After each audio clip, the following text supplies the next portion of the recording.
consume this podcast of They Live coming up on Haven't Seen It.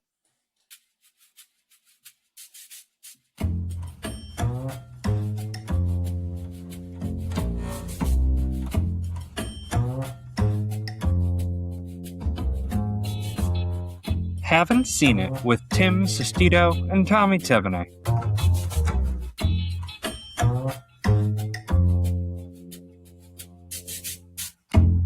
Hello, everybody. Welcome on in. Thank you all so much for listening today. This is a podcast where one of us is watching a movie for the very first time, and today that is our special guest, Upstairs Steve. What's up, everybody? Wrapping up John Carpenter Month here with a little They Live. Another one of the iconic John Carpenter films that we haven't already covered here. Tommy, I would say you are our resident John Carpenter expert. Yeah. Would you say this is like a part of his big four in terms of iconography? I think when you think of like the most iconic things John Carpenter has done, They Live is up there. I mean, I worked at a horror convention over the weekend with John from the Pink Podcast, and I saw a bunch of They Live shirts out there. It's like one of those things, the aliens, like the way they go out there, just like the whole design of them is like such an iconic design. Like Upstairs Steve, you've never seen this movie before. Did you know what the aliens look like before? Have you ever seen that? I walked into it completely blind. I have had this movie recommended to me a bunch of times, obviously for the Kick-Ass Chew Bubblegum line, as a, basically what inspired Duke Nukem. And a bunch of my friends are like, you got to see They Live. And it's kind of like when you meet a new person for the first time and they tell you your name or their name and you just forget it immediately. I'd forget the title of this movie immediately. And then I was watching the movie and I'm like, oh yeah, it's this movie. Other than that, really had no point of reference for this movie at all. So, I didn't know it was about aliens. I knew it was starring Roddy Piper and Keith David, and I'm sold immediately just on those two factors alone. But what more do you need? Yeah, no, exactly. But as far as John Carpenter movies go, I was just explaining this before we started recording. I've really only seen The Thing and Escape from New York. And then you reminded me Escape from Precinct 13, which I really hardly remember seeing until I saw the stills of it. Yeah, I saw in Precinct 13. You and I watched that in a very hazy morning back at our old apartment in Norwalk. Well, that explains it, because not only was it hazy, it was morning. What were you guys doing in a hazy morning? What do you think? It's only one thing to do. Steve, you know what? I'm going to leave that up to our listeners' imagination. Steve had these sunglasses that he said that I needed to put on while we watched this movie, and I was like, "What?" I get it. And instead, while he was putting on the sunglasses, I just slipped a bunch of DMT in his mouth. Oh yeah. As one does. As one does. I got him. Yeah.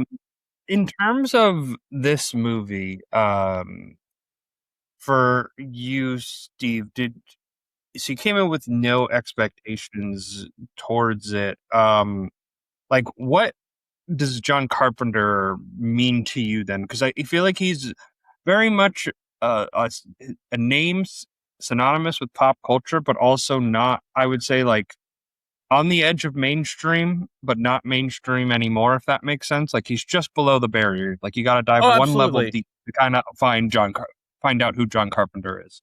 I think that he falls into that cult following sort of platform. You know what I mean? You have Tommy, who frequents horror conventions, where John Carpenter is worshipped like a god, and then you'll have mainstream media audiences who have probably seen Halloween or probably seen The Thing and haven't really thought twice about it. But I think John Carpenter sort of gets that stigma where he's sort of like a horror director, but he really does kind of branch off more than that. It goes into the thriller realm. It goes into the action realm as well. But I mean, definitely sort of these horror thriller scenarios are kind of the baseline, but he does kind of branch out as far as his directive style and capabilities go. And Oh yeah, I mean, even when you get into Starman, a movie from the '84 that was like 3 years before this, that movie is like a romance movie, like a sci-fi romance, which is insane. But like, if you're like a big horror hound, or if you're getting into horror, like John Carpenter is probably one of the first names like you really look up and be like, oh shit, because that was like what it was for me. Like, I saw Halloween when I was in 7th grade. I think I told that story where I was watching it on the couch with my mom, and my mom's like, "Oh, this is too scary. Like, I can't do this." I said, "What are you, a pussy?" My mom got so mad at me. I thought that meant movie. My mom would have thrown Yeah, shit at me if I said that to her. my mom was like, "What'd you just say?" I was like, "Oh, I thought it meant pussycat." I was in 7th grade. Sure you did. wow, good save, Yeah. I guess. Yeah. Yeah, no, but I mean, like, Go ahead. Hell, jump the gun right there. I didn't jump the gun. Steve started talking during a preamble where I was hitting the button. oh well. Do you want to hit the This button is kind of- again? It's kind of blew your load right I there. want you to say your. I'm keeping this in. I'm not ending this out. I'll just Okay. sit, no. I'll just sit here with blue balls. Go ahead. Play your little jingle. Letterbox reviews. It's always so Okay. loud and obnoxious. It's beautiful. This happened the my last big- time we recorded too. I was just about to say something. It was like, hey! Like boom, like right in your face. It's my big, beautiful sound drop, okay? And I love it very much from Yes, my you do. podcast soundboard. I'm proud of it too. This actually is grown to be my favorite segment on the show. Our first review. Which one do I want to go for first? Comes from Kaz Brighton, half-star review.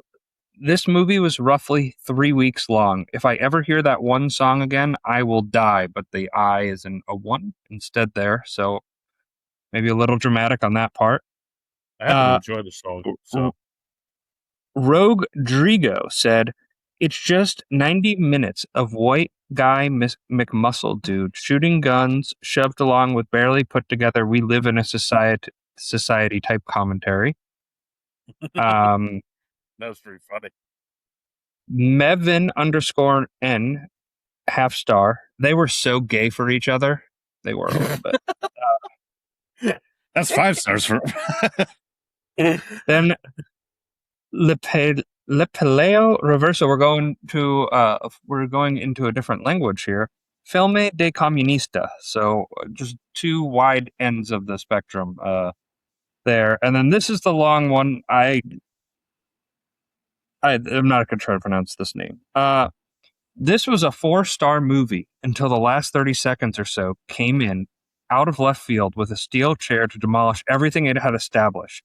In the list of top 10 anime betrayals, this is number 1. An alien on TV that says directors like John Carpenter have gone too far with their sex and violence. It makes no sense for that to be said by an alien who has been trying to brainwash humans into suppressing their empathy, becoming mindless consumers, and breeding. But okay, whatever. Let the director have his self-indulgent throwaway joke. And then it cuts to a sex scene. It's ostensibly played for comedy. She hadn't realized the man she was having sex with was actually an alien. Ha! So funny. Much laugh. But boobs are Sounds displayed obnoxious. gratuitously. Credit roll. Worst ending ever. Yeah, I just don't want you to call me pretentious anymore. That's why I kind of I was about to say. It Yeah, no, sounds pull like this that. guy I mean- doesn't find a lot of fulfillment out of anything. That ending was absolutely perfect. It's how I would If I could say one thing, that ending of the movie, if we touch upon it right now, I think that's like one of the best endings ever. Of just cut the boobs and just the alien dude being like, "What? Oh, what? Baby, what's wrong? And it just Baby, what's wrong?" cuts to black. Roll Cuts the credits. credits. Immediate cut the credits. Like fantastic. it That's was fantastic. well done. That's a fantastic. Like, because that movie, it's like the way it ends and it gets set up there. It's kind of a difficult thing to like fully just wrap it up, tie a bow on it quick, and John Carpenter found a way to do it. He made it funny. He had like meta contextual humor in his films before that was really becoming prevalent, which became a much bigger mainstay, I would say, in like the 2010s. Yeah, of course. I mean, look at And Escape from New York. Well, even There was the basketball shot to save New York City. I mean, you have that this was like, yeah. that was Escape from L.A. But yeah, Oh, that was L.A. Never but mind. Yeah.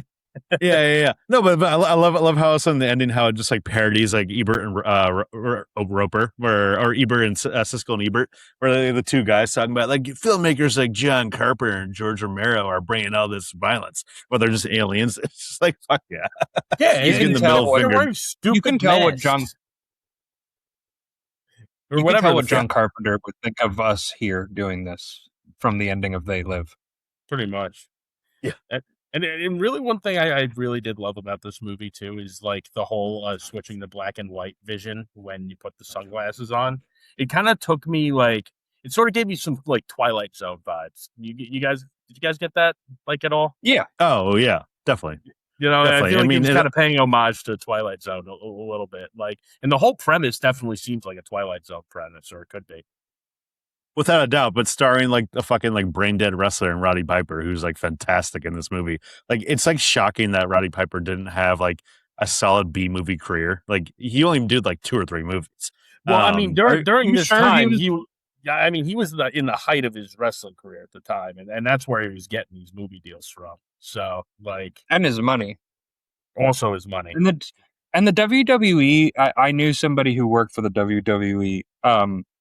They're very particular about their stars. Like, I don't know if The Rock and John Cena still have this, but if you ever wondered why they end up doing like particular roles, like why they always tend to be like really big Hollywood movies and never really like they don't really branch outside of that, is because of their WWE personality. So like they have people, they have staff writers for their mega stars that do movies that like will literally go through scripts and change their dialogue to fit into the language of the character The Rock or the character Roddy Piper. You know, Oh shit! it's about developing that character and keeping that image alive in people's eyes when like the WWE loans these people out. That's Well, cool. John Cena, especially like his first few movies were like produced by WWE, like The Marine and stuff like that. But I think both those guys, The Rock and John Cena, have elevated way past that at this point. And I don't know if Roddy Piper was to that extent right there, because like you know, when you Wrestling get wasn't as big yet. You didn't have the '90s really come and hit and yeah, because his only 2 real lead roles in the '80s were this and Hell Comes to Frogtown, which apparently is like really fun too. I haven't seen that one, but this movie just like uses like the wrestler and like uses his acting like limitations, if we're being honest, to the fullest extent. Where like you know he knows how to John Carpenter knows how to use Roddy Piper perfectly. He doesn't make him stretch out too much, and even when you have a scene that's like the best fight scene ever, like that stretches out for like 10 minutes long. It's like we'll get into it, Tommy. yeah. We don't need to blow all of our load here. Metaphorically speaking, of course. I had issues with Roddy Piper. Obviously, it's a fun performance. Is it a great performance? To be discussed on this podcast here, but I think we're all in agreement. Really fun movie, really fun time. But before we dive deep into They Live, what have you guys watched recently? Are there any shows, movies, anything that's come up in the past? Well, I'll Well, get mine out Tommy of and the I are way. weak, but Steve, I haven't seen you in a while, so. Yeah, no, I'll get mine out of the way because you guys just covered it on a previous podcast. I finally saw the Odyssey this weekend. Nice. I did Oh, yeah. enjoy it. There were some things that were like that kind of stood out to me, and I wouldn't necessarily say gave me a bad taste in my mouth, but like, what's with the Agamemnon Darth Vader costume? You know, I thought it was a little much. Like when you have like you know movie Troy, you have a very humble sort of like supporting cast. You have like Brad Pitt as like the lead role. And this movie it was just star after star after star, and then they give Agamemnon this Darth Vader costume, and like it seemed like it was a little much, but it was also Christopher Nolan, and like talking to Tim about it behind the scenes, he brought up a good point. I think that like a lot of actors wanted to like jump on the like, hey, I was a part of a big Nolan flick, and you know what? For what it's worth, it like wasn't a bad movie. I kind of like how they jumped into a little bit of flashbacks of the Iliad. I think the action sequences where they were in the Odyssey. Because what's great about the Odyssey is that the whole movie the whole book really takes place over a span of 10 years, which they really don't touch too much on in the movie. I think it's mentioned, but What are you talking about? They don't touch upon it. It's like they literally the do. whole part of. Well, I don't know if they explicitly say it because they don't really seem like he's with Calypso for all that long. He's with her Well, for like 7 fucking years. You yeah, know but what I mean? he said it's been. She says it's been Oh 7 yeah, she years does in the say that at movie. one point. You're right. Literally, and Anyway, half of Penelope and Telemachus are just arguing about her dad being gone for 20. yeah, wait for a long Odysseus time, being gone right? for But 20 years. Like that's the I whole forgot thing. they So mentioned the whole 7 so years part. it's very clearly established. All right, it's established. You're right. Yeah. But yeah, Sorry, right. I just had to clarify there. Yeah, no, thank you. They that was kind of the big reveal at the end, and I kind of knew that going in. That he was on the island with Calypso for 7 years. But the point being, I like that they didn't really have too much time with him just kind of chilling on the island, having orgies and getting fed grapes. And it was a lot of like kind of flashbacks in the Iliad that like, you know, the whole Trojan horse thing that's like not necessarily a part of the Odyssey. That's more of the end of the Iliad. And then you have like all the other action sequences that took place in like the 3 years of the voyage back. And I don't know, I thought it was all very well shot and it was really good. I like that he saved the like when I think back on the Odyssey, I really like how he saved the sacking of Troy for the like the full sequence from Odysseus's perspective for when he's first reunites with Penelope. Like I think that just times in really well with the emotional speech that he's giving. Yeah, I think that was really Oh, yeah. good, so on that note, Tommy. what do you got, Tommy? Yeah. Great movie, but so I watched a movie over the weekend that I feel like I need to mention because their official Twitter account replied to our haven't seen it. I watched the new Jason Statham movie, Mutiny, in theaters over the weekend, and it's basically like exactly what you'd expect for a Jason Statham movie, which is basically like, hey, I'm Jason Statham, and this is who I am in this one, and like I don't know, there's something about like I don't know if you guys saw The Beekeeper. But The Beekeeper I was just about is like to bring that up. Like, I feel like these are all just like, what if we did the transporter but made him a beekeeper, or like, what if being a beekeeper? Yeah, like you know, what I mean? We need to eventually cover Beekeeper on this podcast for like a bad action movie month or fun action movie month because that's the ultimate B movie where he kills a person with a jar of honey. And then, like we'll yell at people and be like, "Who are you? I'm the beekeeper." But anyways, Mutiny is basically essentially Die Hard on a boat, and it's a movie where like if you see an axe in the scene, you know that Jason Statham's going to do something with that axe. He throws the axe at someone and like headshots them and kills them that way. It's a movie that like unfortunately like wasn't as fully like in its like own vibe of like you know there's too many like slow scenes in between stuff. But what was really fun seeing this in theaters was the person that was sitting next to me during every single action scene was saying shit like, "Go, Jason, go get him, Jason, come on, Jason, you got him."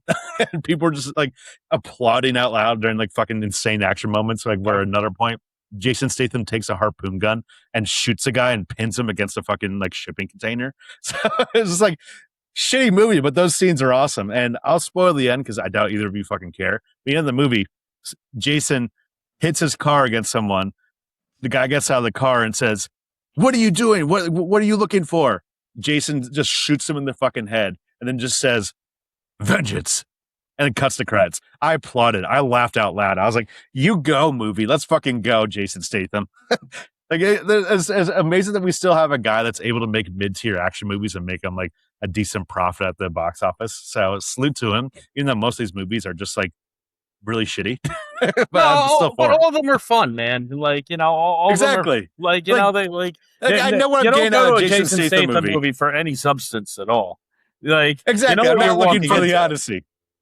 And sometimes you just need to watch like not that good movie to just have a good time. You know, like it doesn't need to be mind-bending theatrical experience that completely revolutionizes film. You could just watch a fun action movie because it's fun and it's a little dumb, and it's got Jason Statham in it. And he talks like this, and you can't really understand him. But it's amazing that like all of his fucking characters just like sound the exact same. Like he's not a good actor, but he can like has screen presence. He's a good action like star. He's that. He's the like. He's like the like basically like the vestige of like Jean-Claude Van Damme and like the Schwarzeneggers of the day. Like he's the one guy carrying that torch. No way. I feel like he does. I wouldn't put him in Schwarzenegger category. I would put him more in like a Jean-Claude Van Damme, Steven Seagal kind of territory, where he's always got these like B-list movies, but he never anchored like a Stallone or Schwarzenegger did, if that makes sense. Like those guys were icons. I wouldn't call Jason Statham an icon. I'd say the most critically acclaimed movie he was in was Snatch. You think Yeah, about he's it. in those Guy Ritchie movies when he pops up, and like he's in Spy in a comedic turn right there, and he was a part of the Expendables. I mean, we're like right there. I love how the Expendables. Well, that's were them like, paying okay, so homage to his action flicks. You know, you're only in that movie if you made a ton of action flicks. You know, but yeah, but I'm referring to like anchoring a movie. You know what I mean? Like he anchors 100%. his own B movies, but he pops up in a Guy Ritchie movie. He pops up in the Fast and the Furious movies. He's Hobbs or Shaw. Or he's one of them. I don't know which one. But he pops up in those, but he's not the lead guy in those movies. But he has his B movies. Well, he's the lead in Expendables 4. Expendables 4 was like. I think the rest of them died. They made 4 of them.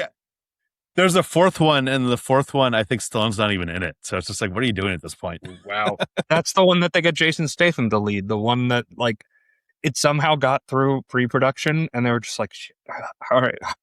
You know what? Who are we going to direct it? This guy? Yeah, sure. You know how to say okay. You know how to say action and cut? Good. Go ahead. Do you guys ever see High Voltage? Oh, you mean Crank? Or Crank? Yeah. Not High Voltage. Yeah, that's the Crank's the one where he like has to fuck Amy Smart to keep his heart alive because he needs to get his blood pumping or something. No, yes, that's one of the things that he does to keep his blood pumping. But it's everything from having sex to literally touching like like cables, like loose electrical wires. They like chase me, and then like he just keeps going. It's just none of it makes sense. He should have died 20,000 times in that movie, but it's all very fun to watch. I love the Meg movies where I saw the second Meg movie, and there's one scene where he has to cross from like 10,000 feet underneath the sea from one submarine station to another without any scuba gear whatsoever. So he just has to hold his breath. And it's just like, of course, in real life, this guy's like lungs would be exploded. And especially when you compare that with Mission Impossible 7 Part 1, where he does the submarine thing and he like has to go under and he only has like 3 minutes of air in the thing or whatever. You know what I mean? Yeah. So it's like, realistically, at least there's some pressure, like tension of holding your breath or whatever. And then in this one, it's just like, he can do it. Don't worry about it. Don't worry about it. He's fine. You're watching a giant shark movie starring Jason Statham. Like, you know what you're in for. Yeah. The logic is out the door the second you walked in. Absolutely. I wish Jason Statham at the end of the Meg movies would just be like, what? Were you expecting Jaws? Come along. Come along.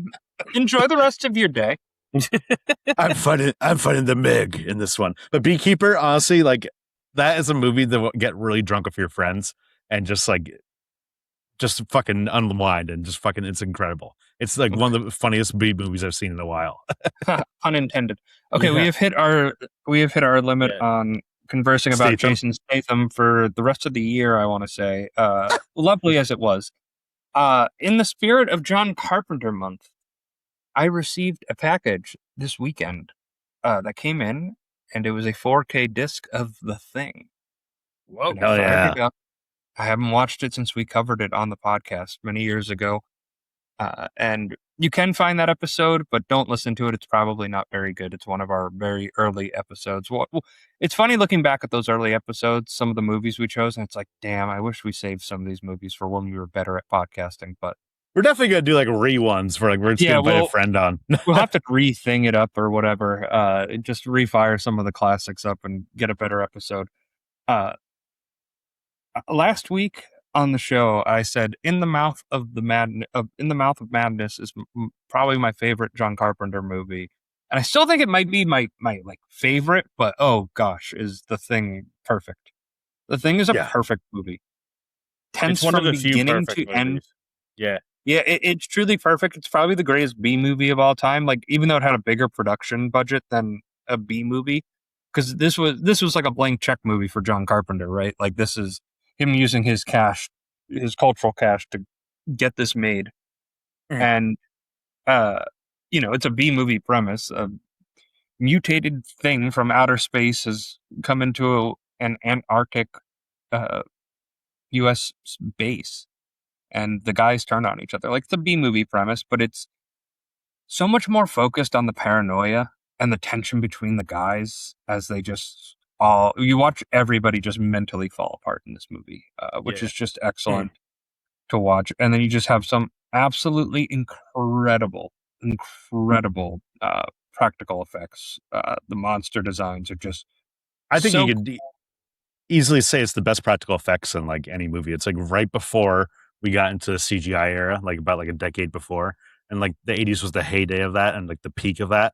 Because like when you see the shit of like the one guy, his neck just stretching out, and like as he yeah. like detaches from himself, it's just like, how the fuck was this all practical? This is insane. But even keeping even in the tradition of like something like In the Mouth of the Madness, like they show it, but they don't. It's not overkill. You know, they show just enough to freak you out, but it doesn't like linger. And it just isn't another like I think this is John Carpenter's longest movie. It's almost an hour and 50 minutes long. I know, very long movie. But Yeah. you, there's something about his movies. You can really feel the breath. Like a movie I watched recently, my girlfriend and I have been rereading all the Harry Potter books, and then we watch the movies when they're done. We just got up to the part in Harry Potter 7, Part 1. The first half of that were coincided with the book.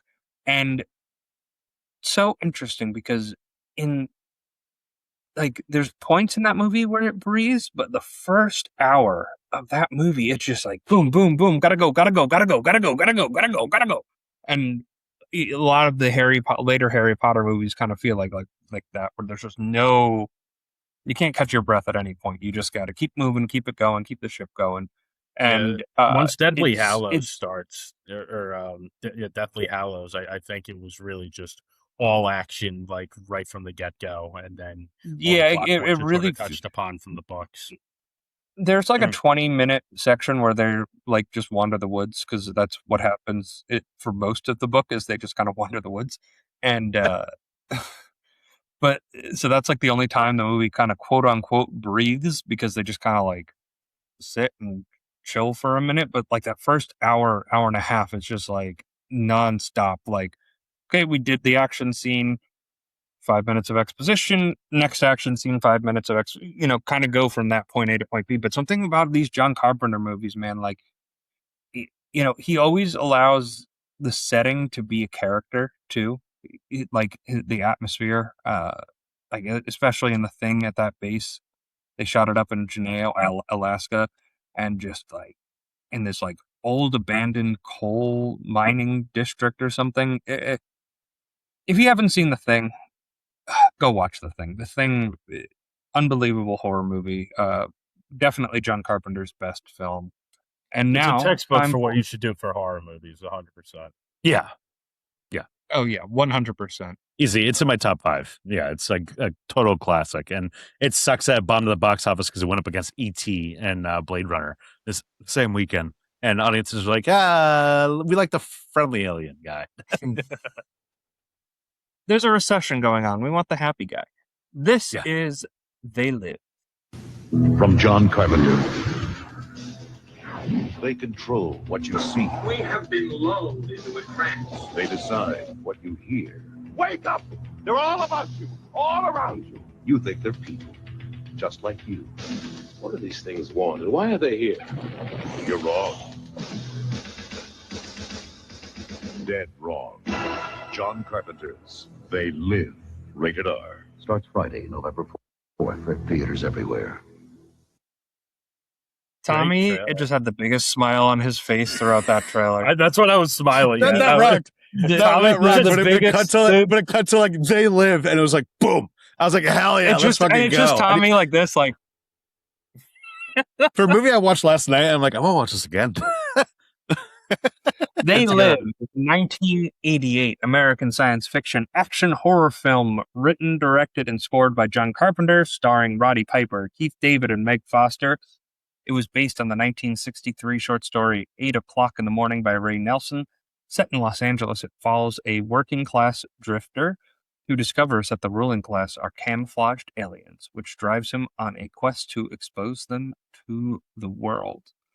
For me, They Live is a tale of two halves. It's I think the first 45, 50 minutes, like up to the end of the fight with Keith David, is pure perfection. Then I think they kind of didn't know how to really end it. And it's fine. It works. It totally gets the job done. But I think the second half, up until like the last minute of the movie, doesn't quite live up to that like first 45 minutes establishing everything. Yeah. Do you guys feel similar? Have like a similar feeling for this? I do, only in the sense that I feel like the last 30 minutes was rushed. Like, really, my only critique about this movie is that I wish it was longer. Like, you have a really creative like story here, and like I feel like it was wrapped up very seemingly quick. Like, I mean, Keith David, spoiler alert, didn't have like really an on-screen death. You know what I mean? Which I thought was cool though. They're just like cut to you see and immediately like, oh, he's dead. Not like the gun's on his face. You know what happened. We don't need you to see just it. hear the gunshot off in the distance. I thought he deserved a little more than that, though.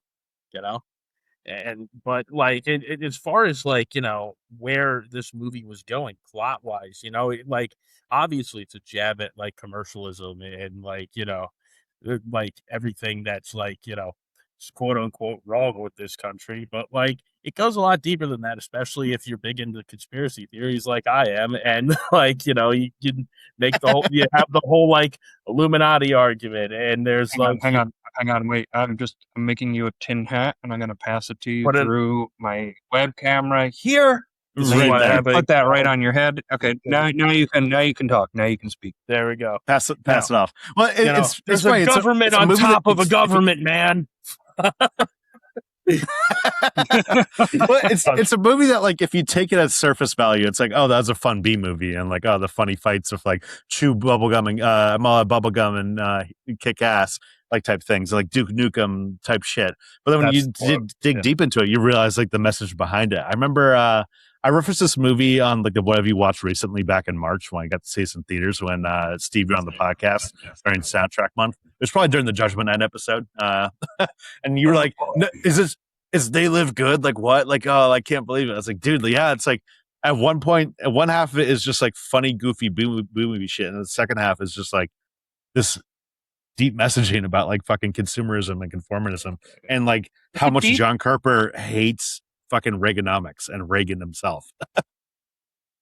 I wouldn't call it deep. I would call it like perfectly formed for the kind of movie it is. I wouldn't call it some deep message. I think it's pretty like it's definitely straightforward, but I think it's just a kind of a creative story at the end of the day. And it's funny that you. I think it's a creative way of telling that message. I don't know if I would necessarily call it deep though.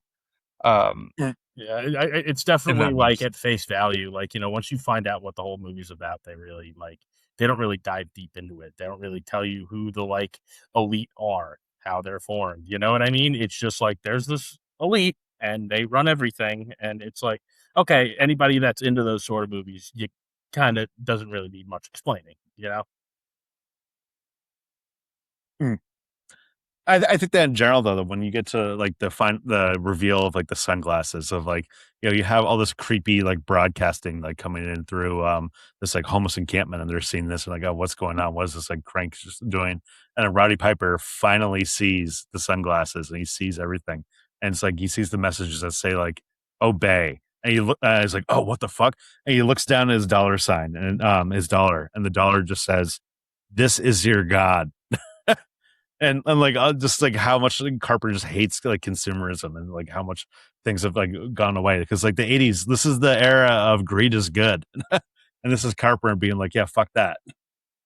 Yeah, no, I mean, listen, I knew that this was like anti-capitalist as soon as I saw Obey.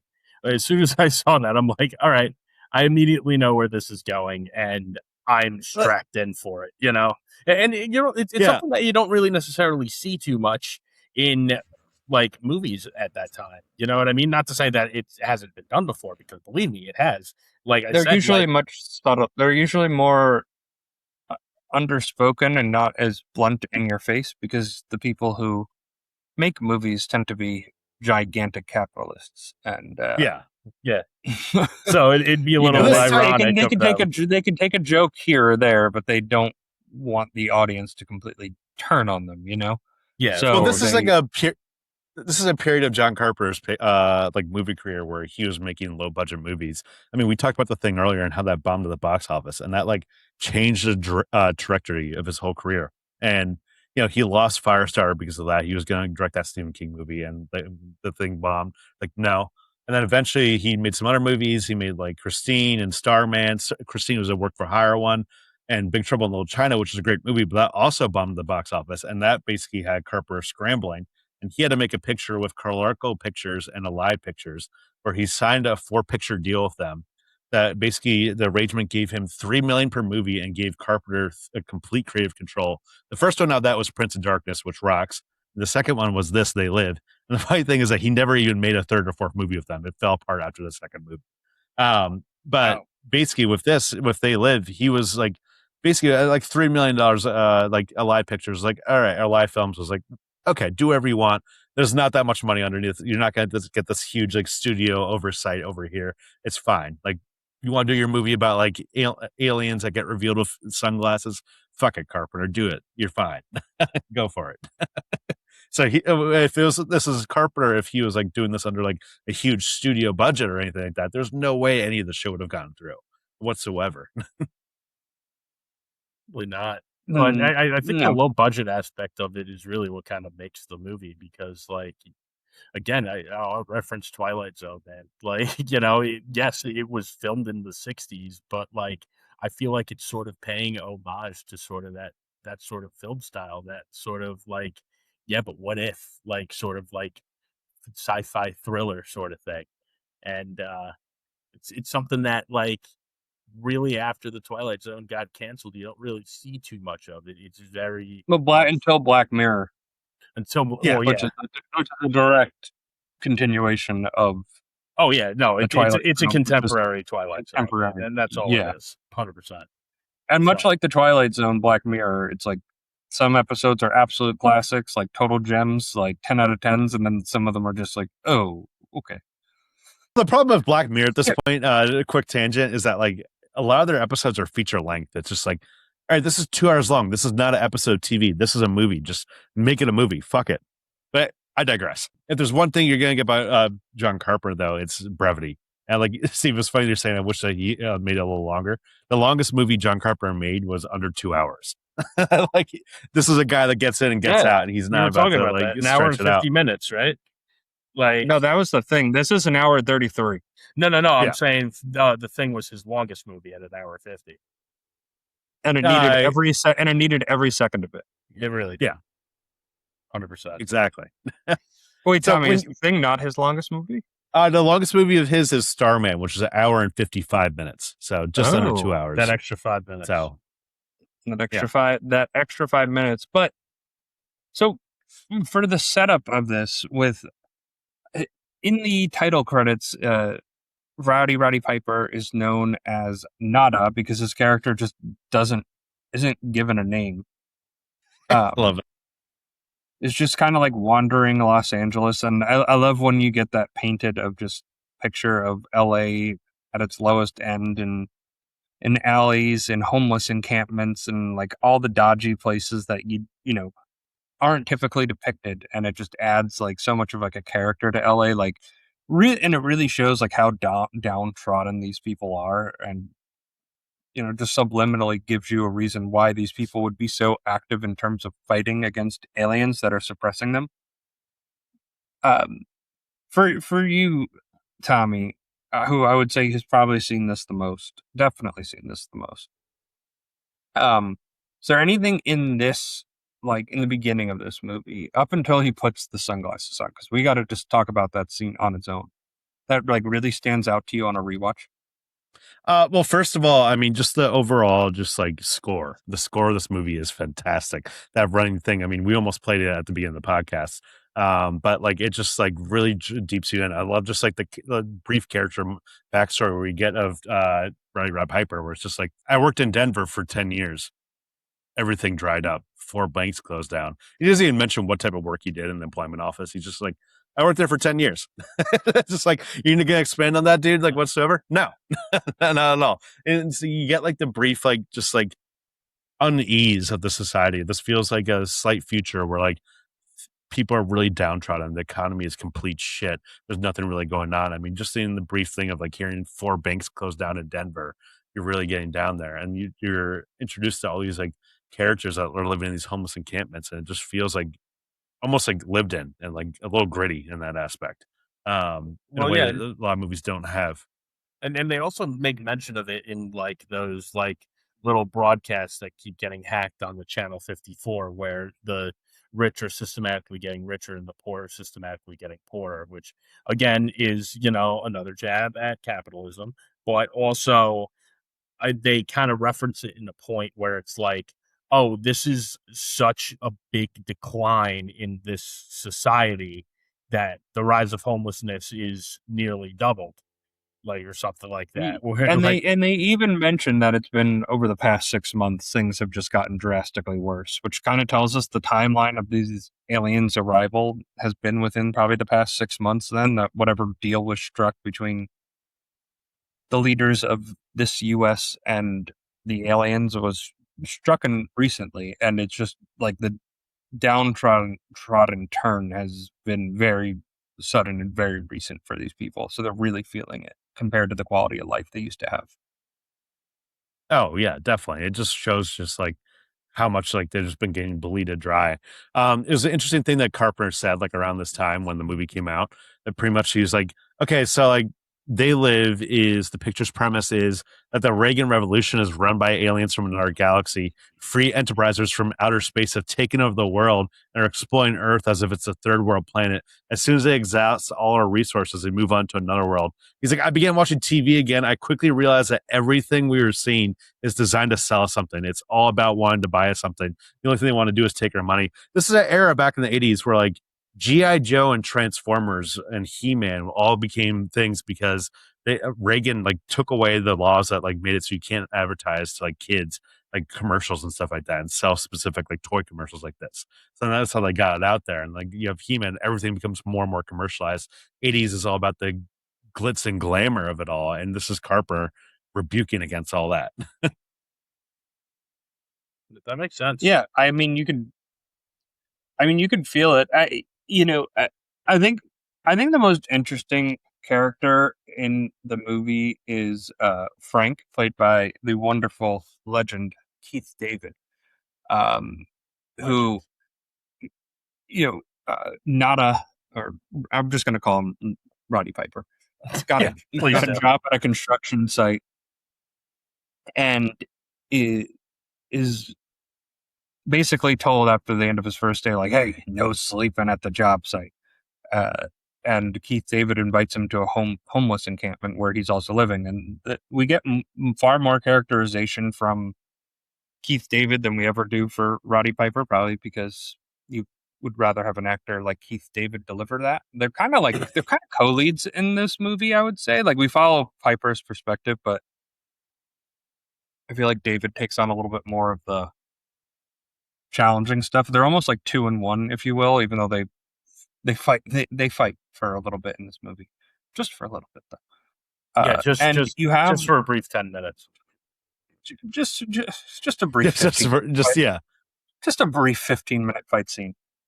But we find out he has a wife and kid back in Detroit. He's working at the steel mill, lost the job, and he was angry. He's angry, but he's trying to keep his head down, make money for his family, and just get by. Where Roddy sees suspicious things going on at the church across the street. He's like, why are people from the encampment always running over there? Like, why are they in there at 4 a.m.? And this is where he discovers the underground society that's fighting these aliens, trying to get a broadcast signal out. And it's also where he's able to get a box of the sunglasses after the encampment is destroyed and he's kind of on his own. Now, that sequence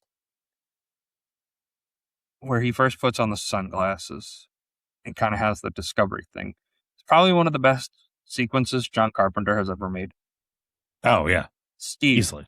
how did that, not maybe having some idea what the movie was about, but not knowing exactly where it was going, how did that scene play out for you the first time you watched it? I think it was like just great seeing how he interacted with the public during it, and sort of how at first he kind of acted like, or like the public's reaction was that, oh, here's like a drunk homeless person, right? Like he's like tripping out. But then what's interesting is that sort of the progression as he's kind of walking through the city with the glasses still on. And then he goes into like full blown wrestler mode where he's like, "You look like an old hag" or whatever, and starts like kind of insulting the lady at the store or whatever. And Oh, that's that so all, amazing. oh no, yeah, it just totally out of left field. By the way, like like if I'm You discovering, look like shit. Yeah, You you look look- normal. You look normal. You real ugly piece of shit. I'm not like listen, if I'm discovering that aliens are living among us through these pair of sunglasses, I'm not going to take the time to insult everybody around me, especially call one of them looking like a piece of shit. Like, you know what I mean? And that's sort of where, Well, like, you know what? If you're the size of Roddy Piper, you might. If you have maybe on the that, amount of I could steroids beat that the he's shit on, out of too. everybody. Well, it's the Dude, real when interesting that thing. one shirtless scene he has when he's working at the construction site, I'm just like, oh my god, this guy is roided out of his loins right now. Holy Shizzle. cow! It's Well, I just think of like how he looked in Always Sunny, like towards the end of his life, because he died when he was like 61, as most wrestlers do, like in their 60s, and he just looks so disheveled in that good show. There's like perfect casting of him as the maniac in Always Sunny. oh yeah, 100%. But Yeah. and I think what was most interesting about that scene is like, no, not only that he calls out the aliens, but then the aliens start to retaliate, and then they're like, "Oh, he has the vision," like and then it goes that from one scene. him freaking out to just kicking all these aliens' asses. Just It's fucking awesome. But that scene before when they first like in the supermarket, after he does that whole thing of insulting like the lady and saying like you're ugly, you're not. I think it's so creepy and just so like full of dread when everyone in the store just like pretty much like breaks character and Oh, starts yeah, whispering totally. into their devices. Well, I And mean, then the, start the whole thing and- is and full of start dread cornering him. immediately, and like, that's sort of where the black and white sort of comes in. And, that like kind of to dive deeper into that, it really just kind of shows like that this society is very, no pun intended, black and white, obey, What do you- money's your god. What do you think is the craziest sign or your favorite sign? That they see in the sunglasses. Oh man, I got to look it up. I do like the money is your god one. I like but Consume a lot. I love that Consume it's is just, Consume's good. How about I- what is it? Marry and procreate or something? Or Yeah, marry and reproduce. And it's marry like and reproduce. work 8 hours, sleep 8 hours, play 8 hours. I didn't notice that one. That's a funny one. no, that's Yeah, a good yeah. one. I love that.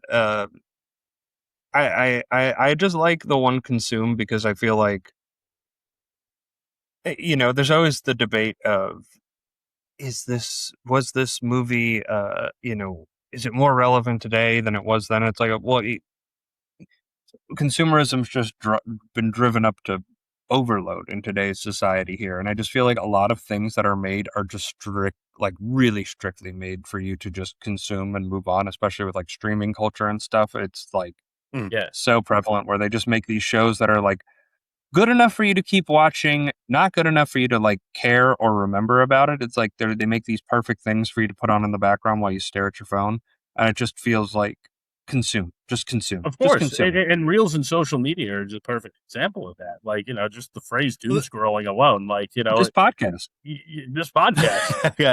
Everyone, shut off your Consume radios. this podcast. We need to make like some subliminal messages. It just says like, watch haven't seen. If the sunglasses look down on a cell phone and they saw the Haven't Seen It podcast on Spotify, we should go like, subscribe, comment, obviously. 100%. Well, isn't there one that's like watch TV? Isn't that one of them or something like that? Like sit Yeah. down, watch TV. That's one of the signs. Well, what would says- the sign say for our podcast? Watch the movies. Listen. Our opinions are right. Correct. Yeah. You know what? That is what our podcast would say. Our Yeah. opinions are right. The best part about me and Tommy is that we both have very steadfast, strong opinions, and we argue at each other off of we could argue at each other like we're brick walls and not change either of our opinions whatsoever. I It's think that's amazing. what keeps the That's the fabric great of this thing about it. podcast alive. That's the formula. You know? Yeah. The formula, baby. Well, this is a movie though that's like probably like one of the most quotable 80 movies. Like just any stuff that Roddy Piper says is just like an instant classic. Where like the one like person that I think it's the supermarket that puts on perfume and he looks at her and he's like, "That's like pouring perfume on a pig." I like that, brother. Life's a bitch and she's back in heat. Oh, I love that one. So like Mama don't like tattletales when he tries to shoot the guy in the fucking bank. I love that he Keith David was the one more angry at the establishment, and Roddy Piper was like, I believe in America. I think the system will work out for me. Like I'm sure there's a plan for me. And then he puts the sunglasses on and he's like, you know what? I think I'm going to go on a murderous rampage right now. Like kills 2 cops, steals a shotgun, then walks into a bank and just starts firing at people. The best line of any movie ever. I've come here to chew bubblegum and kick ass, and I'm all out of bubblegum. Classic line. You were texting us, Steve. Was like, was that from Duke Nukem? Like, did Duke Nukem get that from that? No, I knew for a fact that Duke Nukem got that from the movie. The whole character behind Duke Nukem was based off of Roddy Piper's character from this movie. And that and like he also did like a bunch of ripoffs of like Ash from the Evil Dead because it wasn't one of Duke Nukem's line like "Hail to the Chief, baby," something like that. Like, all the Eat shit and die is another big one. Duke Nukem was just like an 80s ripoff character. It was like, let's just like amalgamate all these guys together and put them in a video game. Absolutely. And for people who are not gigantic nerds, Duke Nukem was a popular Doom ripoff in the 90s. It was a ripoff. And there was like, it was a ripoff. Everything about it was a ripoff, and like the first one works. And the only reason I would say our generation even knows about it is that there was a game that came out like right when we were either leaving high school or entering college, like that prime video game age. And it had been in development for like 10 years, and it got this like huge marketing campaign, and people were getting Duke really Nukem excited. forever. And it was one of the worst things ever created. It is just really, it's an abomination. It's hard to play. I had a Duke Nukem N64 game. I remember it was like, this is kind of shit. But I did like just hearing him say all these fucking fun lines I didn't know was just verbatim. Like, I'm shocked Duke Nukem didn't get like fucking sued. Like Duke Nukem. It's like interesting to look up if they did. Gex the Gecko was the one I loved too. Gex the Gecko, who was just like, he would just run around and be like, this is worse than the time I took drugs at Jerry Garcia's house. And then you just did like child platforming. And I'm like 5 years old and like don't even understand what's going on. Dude, like, I like this gecko. I like this gecko. He makes jokes, and then he's just like, it was just all like dated pop culture references at the time. Oh man, I love that. And then it's like even more dated if you try to go back to it. Good times. So I forget this one quote from the movie, but I'm just looking at the quotes page from IMDb.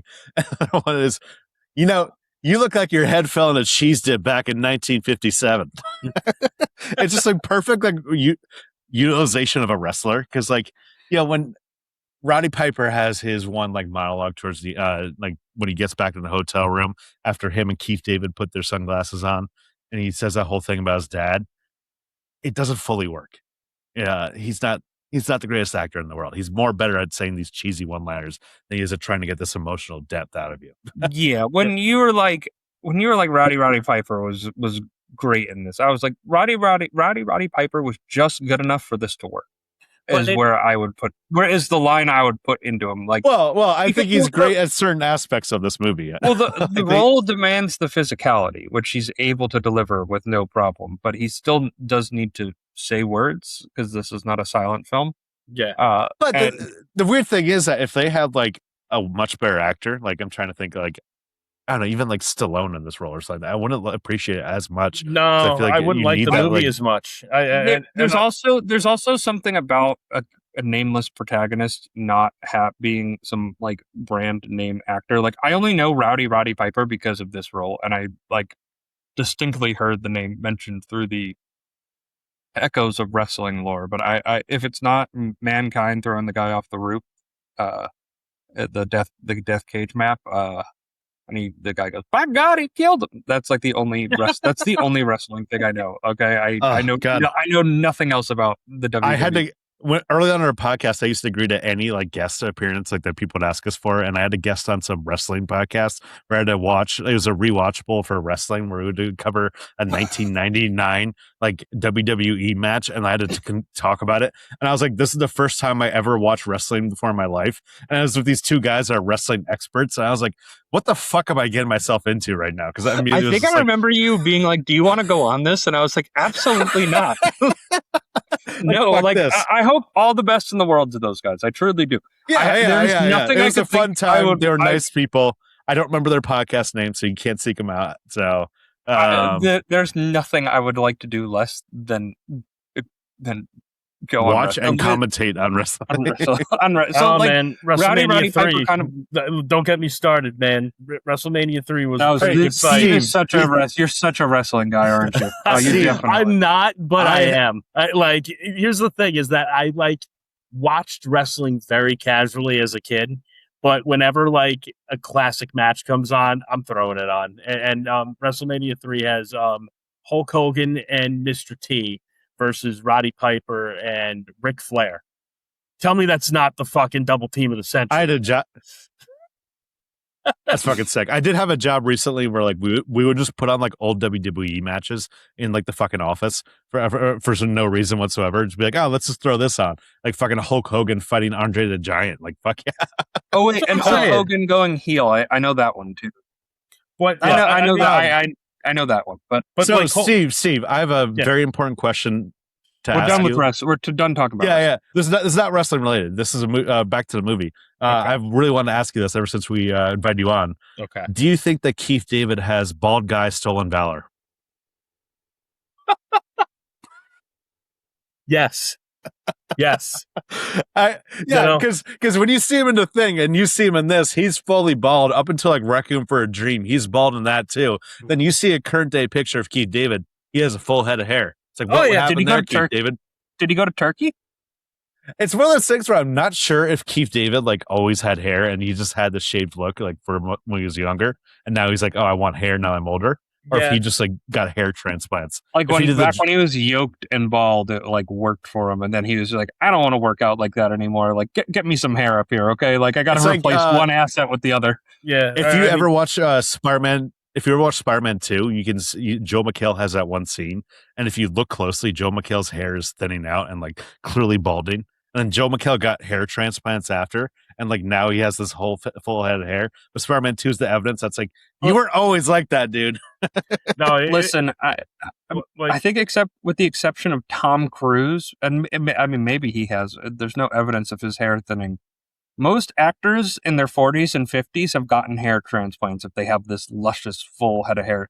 Dude, you know who has the craziest one of that? Tom Brady. If you go through his like year by year pictures for like the team photos that they take, like you can watch his early pictures, you could just watch his hairline recede every single year, and then like 2009 or something like that, full head of hair again. No, I did just Google, did Keith David get a hair transplant? And I was like, nope, no evidence of that. Yeah. So I think that he just wanted to like cosplay as a bald guy, Steve. So how do you feel? Are you pissed off? Here's the thing. Is this bald appropriation? A little bit. Bald appropriation.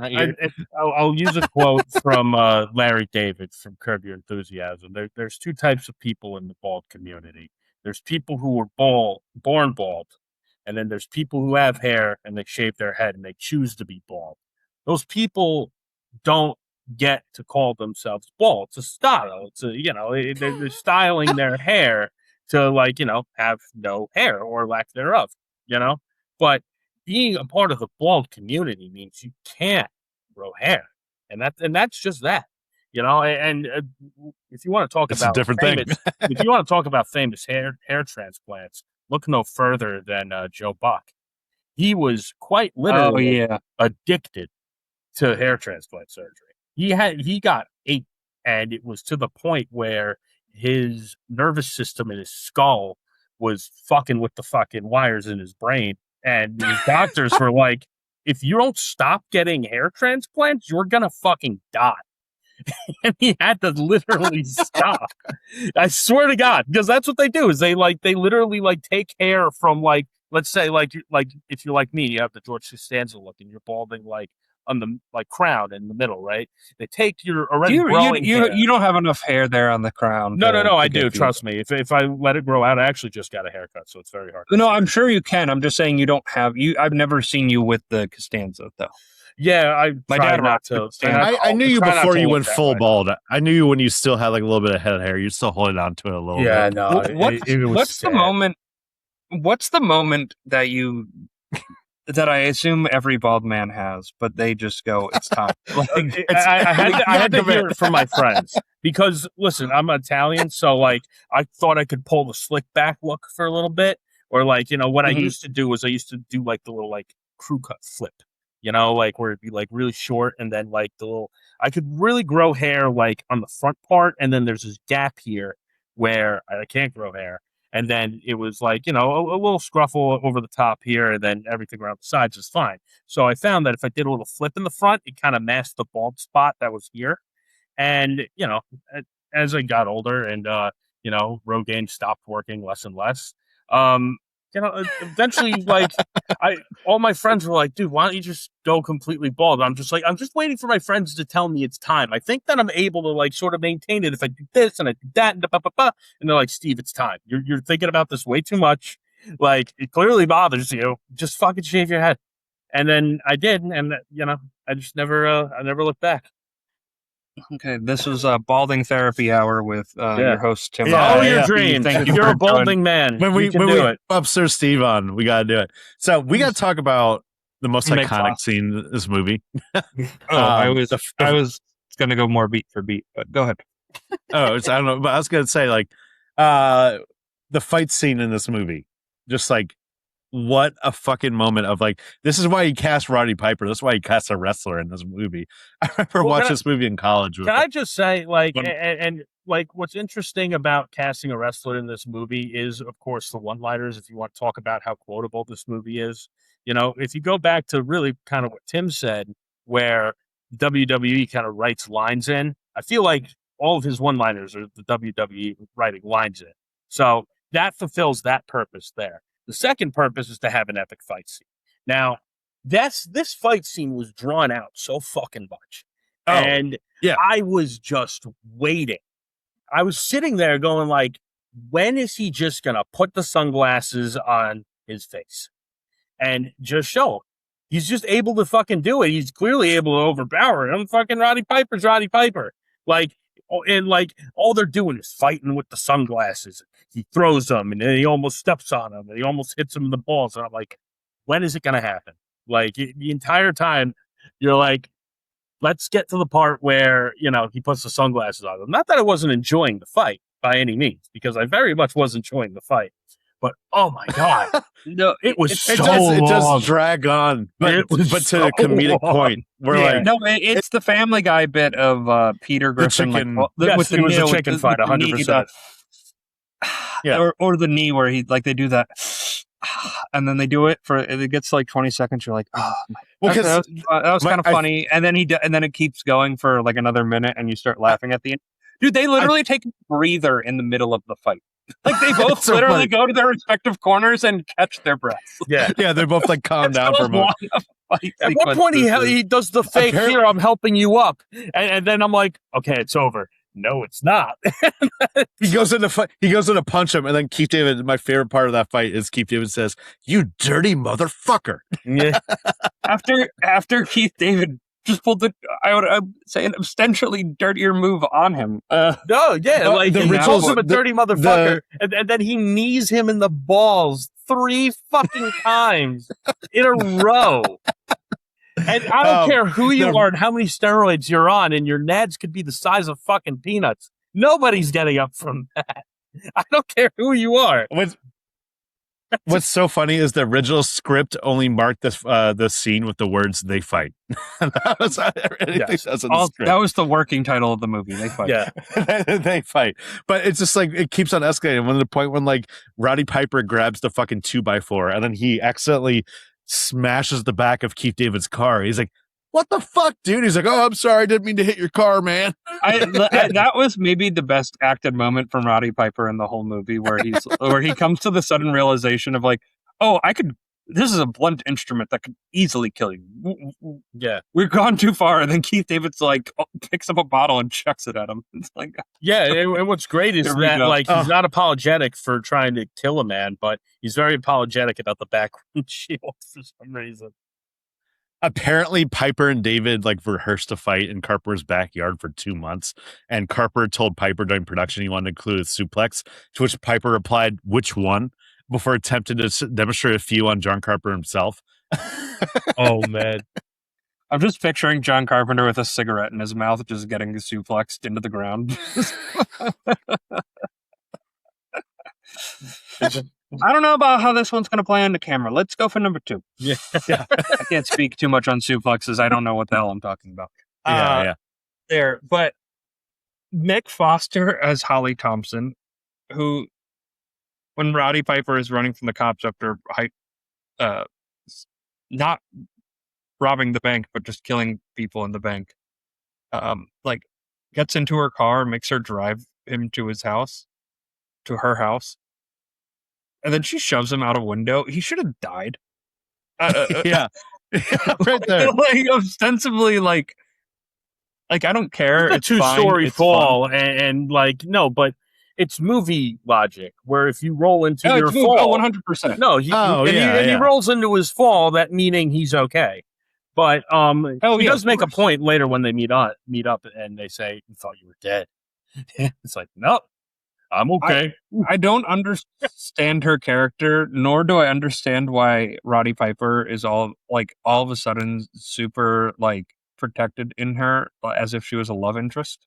Yeah, if there was ever a character that needed more depth, the third right? Like, well, I think the interesting thing of this movie is the Meg Foster character and also the Drifter in this movie. How both of them seem like, the type of people that like are willing to sell themselves out just to get a quick buck. That Drifter that is in the beginning of the movie in the homeless encampments with them watching the TV constantly, he pops up at the end when they get teleported into the ball and they see the one guy. He's like, "Hey, fellas, how you doing? Good to see you." Just a great little character actor heat check performance where he's so funny. Where he's like, might as well just get our own money while we can get out of this, and just showing the full greed and the full fuck you mentality the 80s had of this guy was homeless and realizes everything that's exploiting this the planet.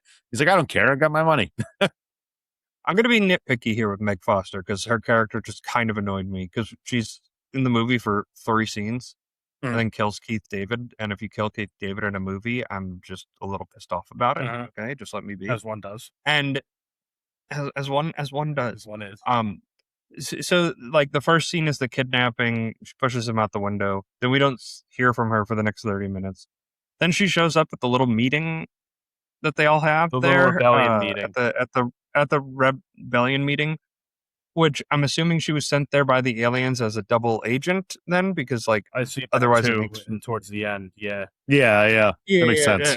That was my kind of assumption on it, but how did she find out about it? She lives in the Beverly Hills, she's so far disconnected from what's going on the floor of LA. The glasses weren't like the video game quest line, that pointed you in the right direction. They just kind of showed you things.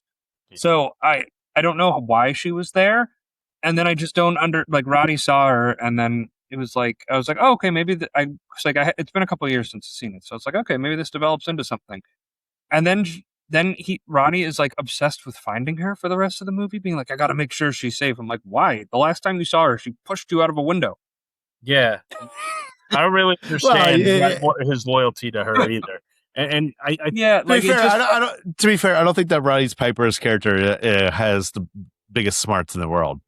He's not the I don't think so either. But typically, I would. But I think when you push somebody out of a window, it changes the dynamic of your relationship with the just other a little bit. person. You know what I mean? It's a little bit of now. It's a little bit of a dynamic change. I didn't love the second half. I did like when they go into the hole, and then we just see big because it's a $4.5 million budget, just like long concrete hallways. You would think the aliens would build nicer hallways under the city, right? You think? Yeah, Like but you would think. Like I know what you like mean, this- but does it detract from me at all? Just the low budget and like how like it's it doesn't so detract from it. I just thought it was fun. I just But thought it was a fun like the thought. whole space station thing looks the space station thing just looks like totally like matte painting or whatever. Oh yeah, no, Total low it's just a budgetness. window, and then it's just like, all right, beam me up, Scotty. Boom, that's it. Well, like I guess I'm also comparing this to having The Thing in my mind, which is like also just like a masterpiece of production design there, and everything done is so like perfect. And then this, it's just like, oh, this is all really cool. Like LA is this like cool, weird, like dark character here in the John Carpenter movie, and and then it's just like concrete hallways with like a ballroom from like the DoubleTree Marriott. I think it's made to Just like sitting in there. You have like a business convention where they're just like, all right, and everybody's made 39% year to year since joining up with us, galactic aliens. Well, And, it is so funny in that scene though, where like they put on the sunglasses. I think they put on the sunglasses. Or they could see if their contact lenses. At that they had the point. contact lenses in at that Where, point. like, That was like, a lot that of was like, we people- can't have them doing all this action with the sunglasses on. We gotta Yeah. give them an alternate But solution. It is so funny that it's like they look around and like the majority of people in that room just aren't aliens whatsoever. yeah, and I think Um, it really sort of begs the question about what's her name, fucking Meg Foster's character, because when they first meet up, he's wearing the glasses. She's not an alien, correct? No, she's not but alien throughout. She's not an alien throughout, right? So It's maybe not- the it's not like a- chase is because he finds out that she works for Channel 54, but she's not an alien, and it's to gain more information out of that. This is like kind of my Basically- theory on the attraction to Meg Foster. No, you're. I think you're right on the point. It's not just that he like cares that much about her. It's just that they're realizing that like all this broadcast is happening on Channel 54, and he realizes, hey, I met someone that works for Channel 54, and then she walks in the room. Yeah, she's yeah, not maybe an like, alien. we can utilize. However, Yeah, like, she's she not an throws him alien, out a I window. know. So Yeah, well, like, he could like write that off and be like, oh, maybe she thought I was crazy. She But also like, I think says what she walks into the building being like, they don't have the satellite dish there. So like obviously lying because the satellite dish was just on top of that building. yeah, they could have done a better job hiding it. They hid their like hidden base, but satellite dish, a bad weather Also, storm could have if we're- taken that out. And that's the 80s though. They were just working on satellite dishes, baby. Listen, they didn't have data centers, okay? That's true. Okay? Yeah. That's true. If you want to say one benefit of the 80s to today, they did not have data So then, centers. what's her motivation but- if she's not an alien? Then money. It's like just like she's No, a that's sellout, true. like just Yeah. like the Drifter, right? where it's just basically like these people are enriching themselves. And, like, they don't- 39% net, net, gain of your net worth. And that's the guy that was giving Hard them to the say no tour to. said. All three of us would say yes to it. Yeah. I know yeah, that. yeah. Oh, 100%. The guy who was getting the tour set was a part of their homeless encampment at the beginning of the movie. I only picked this up on this rewatch. Right, correct. So Yeah. George He was the one that was like, Flower. yeah, he was like the one that was like, oh, what's going on with this TV right here? Like, what's come on? Like stop freaking out right there. And then he ends up being like just one of the people that just doesn't care anymore. It's like, fuck it, I got mine.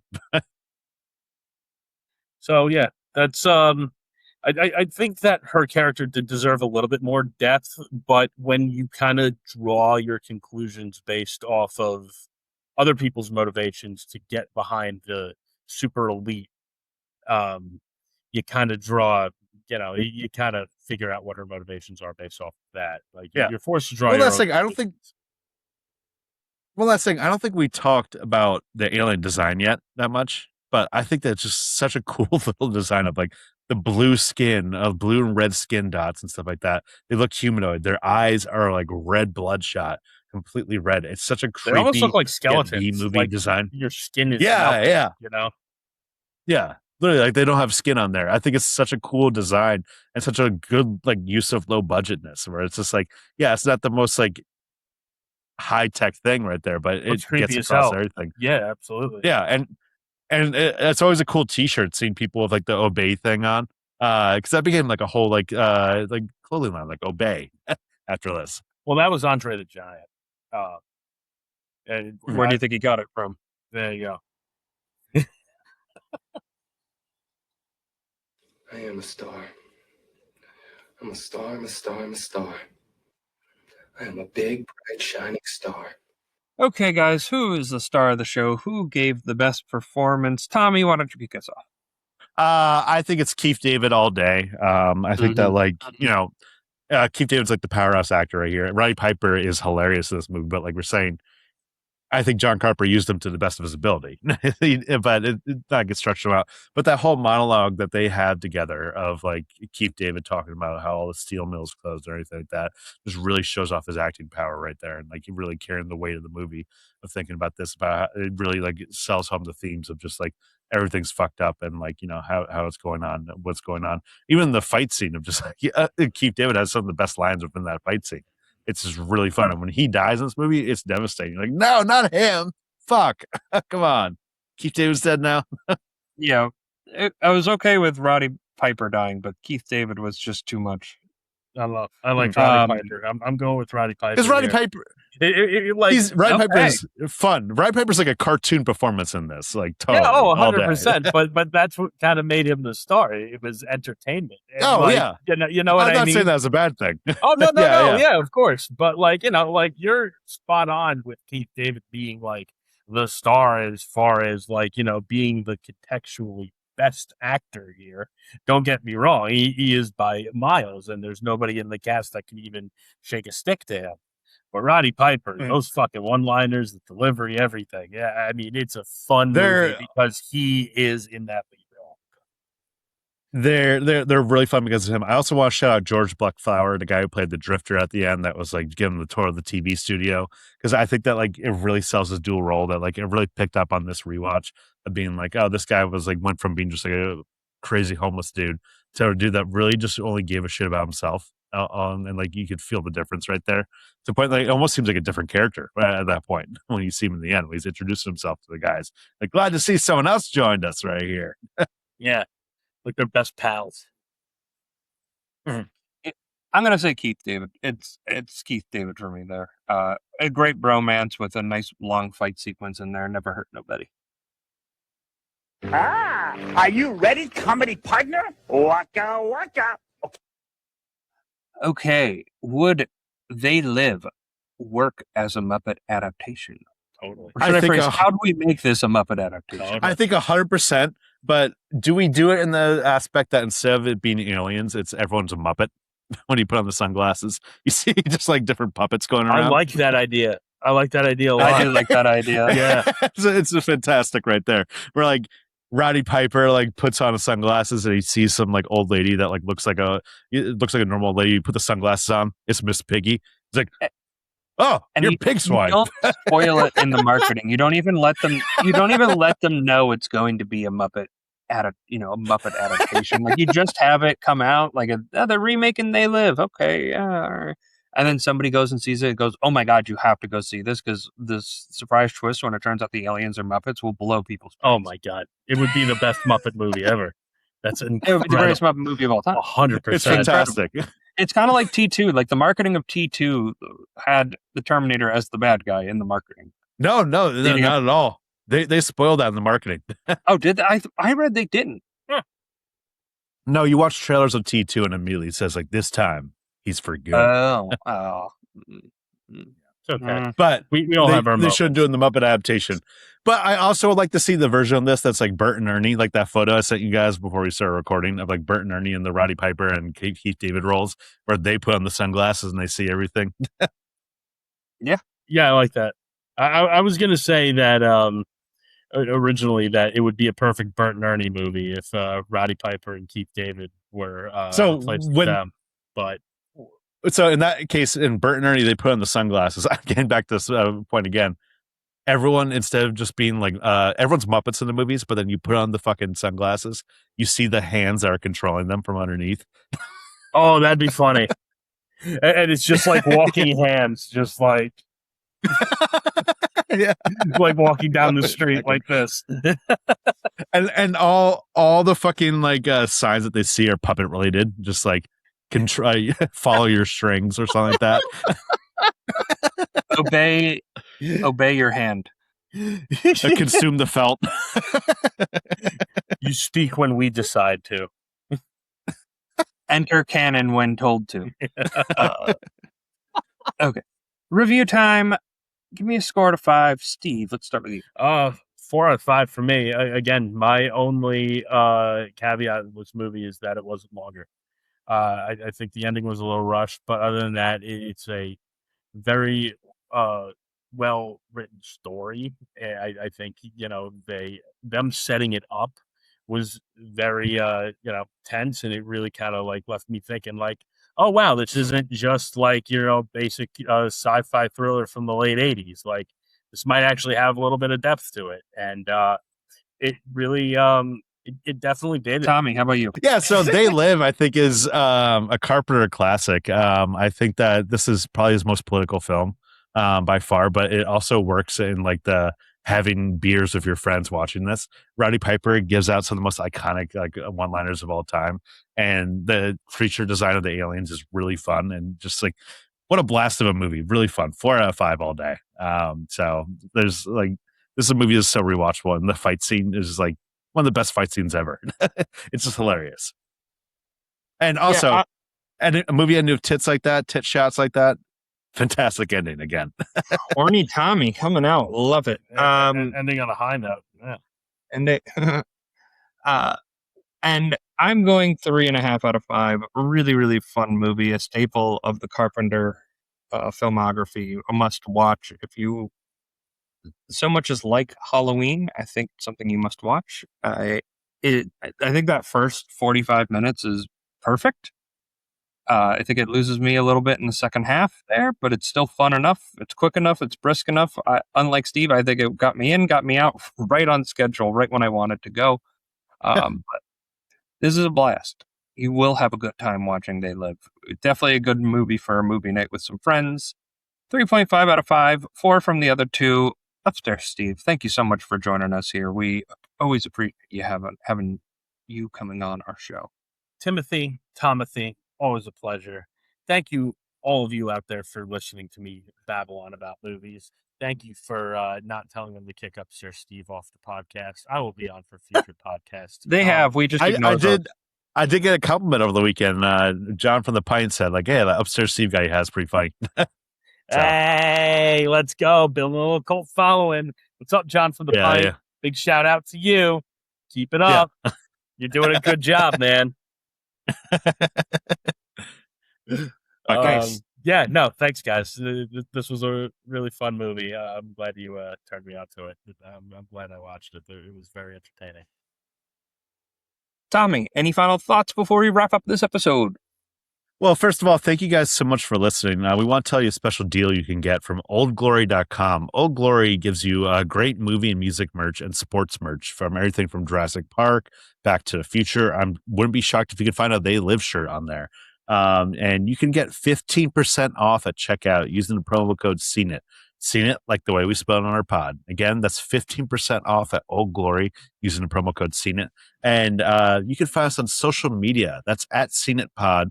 That's on Twitter, Instagram, and TikTok. We're also on Blue Sky at podcnet.bluesky.social. You can check us out at YouTube at CNET Pod on YouTube, where you can see all of our lovely faces.